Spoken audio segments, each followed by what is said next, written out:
Our biggest customer was running out of space. So we decided that we needed to either find space or build space. And it became pretty quickly clear to us that building space was the way for us to go.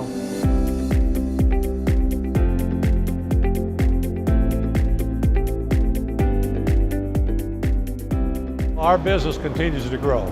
It's critical to us to be able to feed it into one location and then be able to get the distribution out of the one rather than pulling from here, pulling from there. We have raw materials all over the country. There are onions from Idaho or spinach from Oregon. Well, they can handle not only the freezing of the product, the storage with their computer system and their picking system, the quality of their people, and they get the right product on the right truck going to the right place in good condition. And that's critical, that it be in good condition.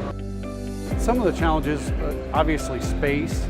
You know, they're landlocked, and we were able to figure out the right area to demo and build a state-of-the-art facility for them. The facility that we're standing in right now was a former dry facility.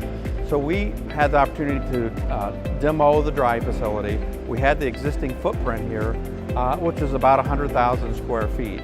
So with that footprint, we were able then to design a facility that provided about 14,000 pallet positions. The complexity and challenges of their project. It was an active operation that required tearing down an existing building that had asbestos.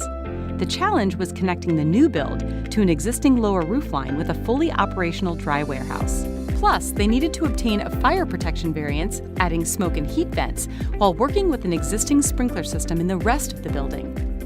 Using the same footprint in a section of the building, Tippmann Innovation increased capacity from less than 5,000 pallets to over 8,000 pallets. Here are the exact specs.